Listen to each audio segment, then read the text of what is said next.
Students atomic spectrum of hydrogen discuss करेंगे और सबसे पहले हम ये देखने की कोशिश करते हैं कि स्पेक्ट्रम को हम स्टडी कैसे कर सकते हैं। जैसे कि मैं पिछले लेक्चर्स में हमने जाना कि एटम जब लाइट इमिट करता है, एटम एक्साइटेड फॉर्म में हो, एटम किसी भी एलिमेंट्स के एटम जो हैं एक्साइटेड फॉर्म में हो, और एक्साइटेशन हम मुख्तलिफ प्रोसेस से कर सकते हैं। एक्साइटेड तो वो लाइट रेडिएशन इमिट करते हैं, यानी कि इलेक्ट्रोमैग्नेटिक वेव, यानी कि एनर्जी इमिट करते हैं, और वही एनर्जी जो है इलेक्ट्रोमैग्नेटिक वेव की फॉर्म में हमें मिलती है। और फिर हमने देखा था कि इलेक्ट्रोमैग्नेटिक वेव को अगर हम वेवलेंथ की मदद से देखें तो वेवलेंथ की एक कंप्लीट प्रोफाइल, एक कंप्लीट रेंज बनती है। और उसमें फिर हम देखते हैं कि विजिबल रीजन भी आता है, इंफ्रारेड रीजन भी आता है, अल्ट्रावायलेट रीजन भी आता है, और इसके अलावा और भी बहुत सारे रीजन्स हैं। लेकिन यहाँ पे हम जो रीजन्स मोस्टली डिस्कस करेंगे वो तीन रीजन्स ही डिस्कस करेंगे, यानी कि इंफ्रारेड, और उसके बाद आता है विजिबल, जिसको मैं शॉर्टली VIS से रिप्रेजेंट कर रहा हूँ, और इंफ्रारेड को भी IR से रिप्रेजेंट किया, और इसके बाद अल्ट्रावायलेट आता है। और हम जानते हैं कि इंफ्रारेड की वेवलेंथ सबसे लॉन्गर होती है, ठीक है, लॉन्गर यानी कि इसमें वेवलेंथ सबसे ज़्यादा होती है, वैल्यू ज़्यादा होती है। और जो विजिबल है इसकी वेवलेंथ एवरेज होती है, तकरीबन हम नैनोमीटर्स में रिप्रेजेंट करते हैं। यहाँ पे अल्ट्रावायलेट की वेवलेंथ जो है सबसे शॉर्टर रेंज की वेवलेंथ होती है। सबसे शॉर्ट तो नहीं कह सकते, लेकिन शॉर्टर रेंज होती है, ठीक है, शॉर्टर। तो इसके मुताबिक फिर हम देखते हैं कि जो एनर्जी इमिट करता है, एटम से जो एनर्जी इमिट होती है वो कंटिन्यूसली चेंजिंग वेवलेंथ की नहीं होती, बल्कि स्पेसिफिक अमाउंट, स्पेसिफिक रेंज में या स्पेसिफिक वैल्यूज़ होती हैं वेवलेंथ की स्पेसिफिक वैल्यूज़ पे रेडिएशन इमिट करता है, जो इलेक्ट्रोमैग्नेटिक वेव्स इमिट करता है। अब हम किस तरह से स्टडी कर सकते हैं एक एटम का, और स्पेशली हाइड्रोजन की हम यहाँ पे बात कर रहे हैं तो उसका स्पेक्ट्रम किस तरह से स्टडी कर सकते हैं। तो उसके लिए मैं आपको एक असेंबली दिखाता हूँ, एक असेंबली की डायग्राम। तो स्टूडेंट्स, ये वो असेंबली है, ये वो अरेंजमेंट है जिसकी मदद से हम स्टडी करते हैं हाइड्रोजन का स्पेक्ट्रम। और ये सबसे सिंपलेस्ट अरेंजमेंट है, और एक्चुअली बाल्मर ने सबसे पहले इसी किस्म की अरेंजमेंट यूज़ करते हुए हाइड्रोजन का स्पेक्ट्रम स्टडी किया था, बाल्मर, ठीक है जी। और इसमें हम देखते हैं कि एक यहाँ पे एक गैस डिस्चार्ज ट्यूब है, ये इसको हम रिप्रेजेंट कर देते हैं कि यहाँ पे ग्लास ट्यूब है जिसके अंदर हमने हाइड्रोजन गैस लो प्रेशर पे फिल की हुई है। गैस, इसको हम, इस ट्यूब को हम गैस डिस्चार्ज ट्यूब कहते हैं, डिस्चार्ज ट्यूब। और स्टूडेंट्स, इसमें एक्चुअली ऐसे होता है कि हम हाई वोल्टेज यहाँ पे अप्लाई करते हैं, और ये हाई वोल्टेज की वजह से यहाँ पे गैस में से करंट पास आउट होता है।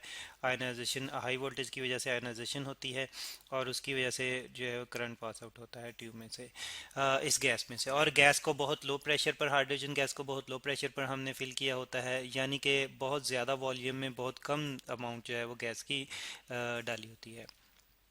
और जब यहाँ से करंट पास आउट होता है तो गैस जो है वो एक्साइट होने के बाद डी एक्साइट होती है।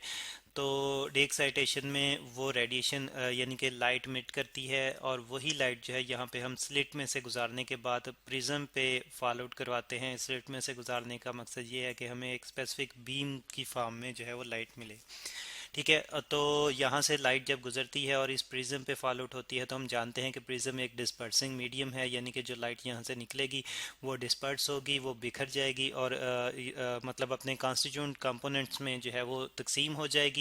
तो यहाँ पे वही कलर्स जो हैं, वही अलग अलग वेव्स जो हैं जिनकी मदद से, जिनकी वजह से ये एक सिंगल वेव मिली बनी थी, वो अलग अलग हमें नज़र आएंगी, और अलग अलग जो है वो नज़र आएंगी, और उसको आगे हम जो है वो एक फ़िल्म पर, एक फ़ोटोग्राफिक फ़िल्म पर हम जो यही रिज़ल्ट जो है वो हासिल कर सकते हैं। अब बल्मर ने ये जो स्टडी की थी तो उस दौरान में उसने देखा कि जो लाइट मिट होती है उसमें ये एक्चुअली उसने विजिबल रीजन में स्टडी की थी, यानी कि जो लाइट मिट हुई थी वो विजिबल रेंज में थी, विजिबल लाइट। और फिर इसमें उसने देखा कि जो वेवलेंथ्स एमिट हुई हैं, फोर वेवलेंथ्स जो हैं एमिट होती हैं, फोर वेवलेंथ्स, वेवलेंथ यानी कि ऐसा नहीं है कि कंटिन्यूसली चेंजिंग लाइट जो है वो कंटिन्यूसली चेंजिंग वेवलेंथ की लाइट मिट हो, बल्कि फोर स्पेसिफिक वेवलेंथ एमिट होती हैं। और उन्हीं फोर स्पेसिफिक वेवलेंथ को जो फिल्म पर उसने रिजल्ट हासिल किया था, यहाँ पे हम रिप्रेजेंट कर देते हैं फिल्म पे हासिल किया हुआ रिजल्ट। और इस रिजल्ट को अगर हम देखें तो हम देख रहे हैं कि एक रेड रीजन में हमें जो है वो वेवलेंथ, एक रेड रीजन में हमें लाइन मिल रही है, यानी कि रोशनी की जो रोशनी के लाइट के जो यहाँ पे लाइट निकल रही थी उसकी कंपोनेंट वेव्स जो थी, उन कंपोनेंट वेव्स में से एक जो है वो रेड कलर की है, और इस रेड कलर की लाइट की एक लाइन बन रही है। और लाइन इसलिए बन रही है कि एक ही वैल्यू की हमें जो है वो यहाँ पे वेवलेंथ मिल रही है रेड कलर में, रेड रेंज में। और ये जो स्टूडेंट्स वेवलेंथ थी, इसकी जो वैल्यू थी 656.3 नैनोमीटर। और इसके बाद उसने देखा कि एक जो है वो ग्रीन रेंज में भी आ रही है, ब्लैश ग्रीन रेंज में भी आ रही है यहाँ पे, और यहाँ पे जो आ रही थी उसकी वैल्यू जो चेक की गई तो उसकी भी एक ही स्पेसिफिक वैल्यू थी, और वो थी 486.1 नैनोमीटर। ठीक है। और इसके बाद ब्लू में भी उसको एक जो थी वो लाइट मिली, यानी कि कंस्टिट्यूंट कंपोनेंट ब्लू फॉर्म में भी था, और इसको जब देखा गया तो इसकी जो वैल्यू थी यहाँ पे ब्लू कलर के लिए जो वेवलेंथ की वैल्यू आ रही थी वो थी 434 नैनोमीटर। ठीक है। और इसके बाद उसने देखा कि वॉयलेट में उसको जो है वो दो मिल रही हैं, और एक्चुअली वॉयलेट में यानी कि जो है वो एक ही जो है वो 2 टाइम जो है उसने चेक की, और इसमें तकरीबन जो एवरेज उसको रिज़ल्ट मिल रहा था वॉयलेट में, जो वैल्यू मिल रही थी वो तकरीबन 410 मिल रही थी, 410.2 नैनोमीटर के राउंड अबाउट। तो इस तरह से देखा गया, बल्मर ने सबसे पहले देखा यहाँ पे ये रिज़ल्ट 410 जो है हम प्रॉपरली रिप्रेजेंट करते हैं ताकि हमें सही तरह से जो है वो दिखाई दे स्क्रीन पे। तो इसको हम जो है वो यहाँ पे रिप्रेजेंट कर लेते हैं 410.2 नैनोमीटर। ठीक है जी। और इसकी मदद से बल्मर ने फिर ये समझा कि असल में हाइड्रोजन जो है वो स्पेसिफिक फॉर्म में ही लाइट एमिट करेगा विजिबल रीजन में, और उसकी वजह उसका अपना स्ट्रक्चर है, यानी कि उसके स्ट्रक्चर में रेगुलरिटीज़ हैं, उन रेगुलरिटीज़ की वजह से वो लाइट जो है वो स्पेसिफिक वेवलेंथ की स्पेसिफिक एनर्जी की ही एमिट करेगा।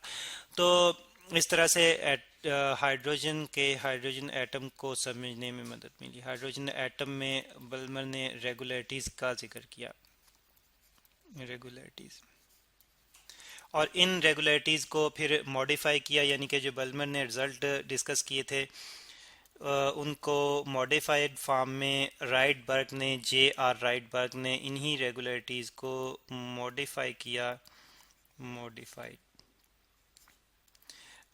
J.R. राइटबर्ग ने, J.R. राइटबर्ग ने और उसने मॉडिफाई करके एक इक्वेशन की फॉर्म में यही रिजल्ट जो थे वो रिप्रेजेंट किए। और उस इक्वेशन की अगर हम बात करें तो फिर उससे की मदद से असल में हमें पता चलता है कि कौन सी वेवलेंथ की वैल्यू जो है हम किस तरह से फाइंड आउट कर सकते हैं।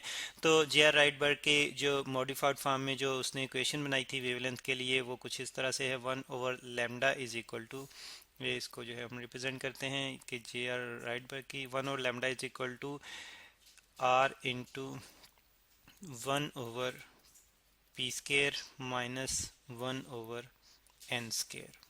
ओके। तो यहाँ पे ये इक्वेशन बनाई थी J.R. राइटबर्ग ने। और अगर हम बात करें यहाँ पे R की, सबसे पहले यहाँ पे 1/λ जो है यानी कि ये लैम्डा का रेसिप्रोकल यानी कि वेवलेंथ का रेसिप्रोकल आ रहा है हमारे पास, और R जो है यहाँ पे स्टूडेंट्स ये राइटबर्ग कांस्टेंट है। R जो है ये राइटबर्ग कांस्टेंट है, राइटबर्ग कांस्टेंट, कांस्टेंट कांस्टेंट को शॉर्टली मैं CONST से रिप्रेजेंट कर रहा हूँ। और इसकी वैल्यू स्टूडेंट्स जो है वो है 1.097 इंटू 10⁻⁷ पर मीटर। ठीक है जी, ये राइटबर्ग कांस्टेंट की वैल्यू है। और इसके बाद अगर हम बात करें P की, जो हमने यहाँ पे ब्रैकेट्स में लिखा हुआ है, तो P की वैल्यू यहाँ पे स्टूडेंट्स बेलमर सीरीज़ के लिए राइटबर्ग ने 2 ली थी। और इसके बाद अगर हम N की बात करें तो N की वैल्यू जो है वो 3 से लेकर, N की वैल्यू 3 से लेकर कंटिन्यू होती है, यानी कि 3, 4, 5 एंड सो ऑन। तो इस सीरीज को, यानी कि एक सीरीज की फॉर्म में ये रिजल्ट जो है हमें नज़र आता है, जैसे कि आप देख रहे हैं कि इनकी मुख्तलिफ वैल्यूज़ हम पुट कर सकते हैं। तो इसलिए इसको बेलमेट सीरीज़ कहा गया। और इसके बाद और भी साइंटिस्ट ने जो थी वो सीरीज़ डिस्कस की। उन सीरीज़ को हम नेक्स्ट लेक्चर्स में डिस्कस करेंगे।